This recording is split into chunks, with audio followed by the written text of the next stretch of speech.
Dinner at 4 o'clock. You know, that's what old folks do. Debbie, you better watch it. When I was younger,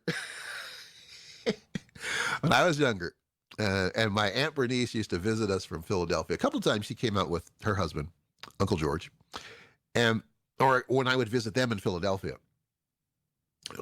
they had to go out to dinner like at 4 o'clock because they wanted to get the early bird specials, the senior early bird specials. And we used to think that was funny, except now, all these years later, I'm eligible for that stuff. And you realize, like, you're on a, oh God, don't get old. Just don't get old, okay? Like I said yesterday, just drive your Porsche off a cliff with somebody special with a drink in one hand and just let go, and them in the other hand, let go of the steering wheel and just drive off the cliff. Live fast, die young, leave a good-looking corpse. That's my advice. Don't get old. Although you'll miss out on those early bird senior specials at Denny's. That's all I'm saying. Because my Aunt Bernice and Uncle George, they live for those early bird specials. I just remember, you know, like, so are we going to go out for dinner? Wait, yes, Ruben, but we want to get out there by 4 o'clock, okay? Because we don't want to miss the early bird special at the restaurant. Okay. All right. I'm like, you know, I'm eating at like 8 o'clock. I'm eating, 8:30, stuff my face with a slice of pizza. I'm good to go. All right. When's the game on? You know,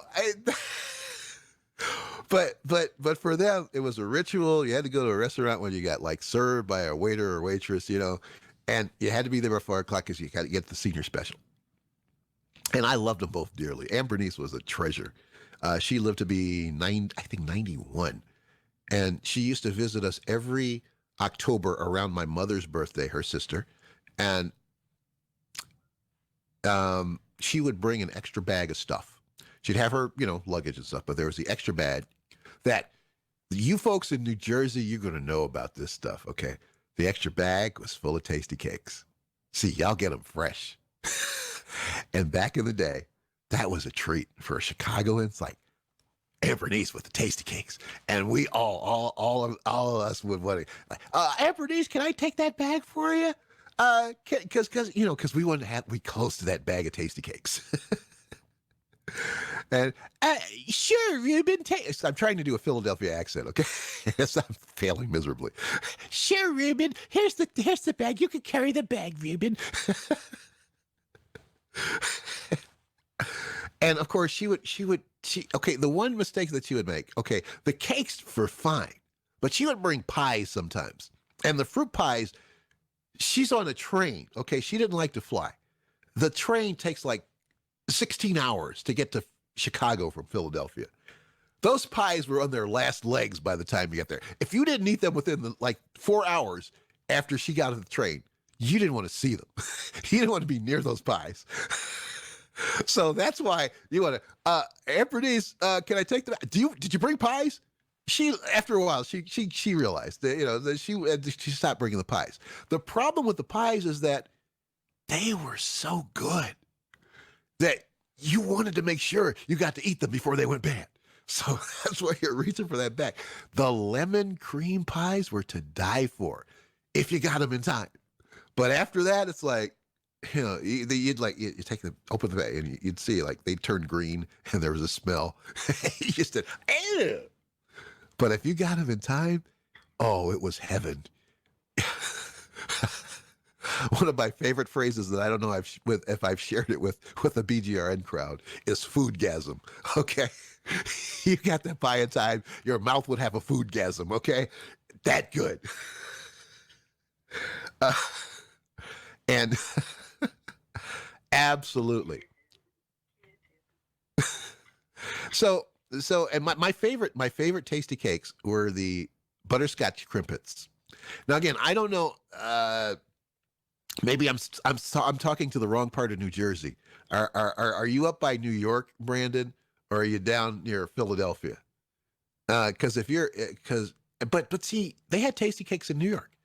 What the original Tastycakes bakery would only serve areas that they could reach within a day. So everything was fresh. They would bake fresh every day. So when you're visiting Philly, the thing you want to do is buy all the Tastycakes you can and take them home. And of course, Philadelphians know that you're visiting because when you're going through security at the airport heading back home, and this was in the pre-TSA days, of course, they're like, one time the security lady, she threatened, playfully, mind you, she wasn't serious. She threatened to confiscate my Tastycakes because she just knew that here's somebody who loves Tastycakes, got a great big bag full of them, and he's taking them back to Chicago. And she said, "Oh, I'm sorry, sir, but you can't take those with you. It's against the law to take Tastycakes out of Philadelphia. You can't take them back to the Midwest." No! And then she laughs because I knew she was joking, but we have a good laugh. And then I go, skipping through the gate, got my Tastycakes. And one time I did that, and I was on the plane. We're heading back to Chicago. This was on a Sears trip, a business trip. So we were on Midway Airlines heading back to Chicago from Philly, and it was wintertime. So we almost got snowed out, but we were able to get out just in time before they started canceling flights. And on the plane, there weren't many people on the plane, and for some reason, one of the flight attendants had noticed me putting this bag up in the overhead storage, and she says, "Oh, what do you have in the bag?" And see, I think she knew. I said, "Well, I have here's just some snack cakes." She says, "Oh, Tastycakes?" I said, yeah, Tastycakes. She says, "Oh, you know what? I was talking to the pilot about, because and he's never had them." I said, okay. You think maybe I could? You want to slip him a butterscotch crimpet?" And he says, "Yeah, sure. I think he'd really love it." So I said, "Well, how about the rest of the crew? You guys?" She says, would you really?" I said, "Oh, okay. Yeah, sure. Here's some crimpets for everybody in the crew. I don't want anybody to feel left out." I said, "Oh, thank you so much." That's exactly what she was fishing for. The free Tastycakes. So I get to Chicago and get my luggage and everything, and I'm heading out from luggage, the luggage carousels, and all of a sudden I see the crew. They're like getting their luggage. And the pilot, he looks over, and I notice that the flight attendant's there. She whispers to him, and he looked at me, he smiles, and, "Thank you for the Tastycakes." Like, jeez, damn it. I stole my supply of Tastycakes. Well, they didn't steal it, but they just kind of angled for it, and they figured they could prey on my sympathies, which of course you can do very easily. If you run into me on the streets and I got Tastycakes and you ask, I'll probably share. Reluctantly, but I'll share. So anyway, I'm going to take a break here, and we're going to listen to a little more classical music,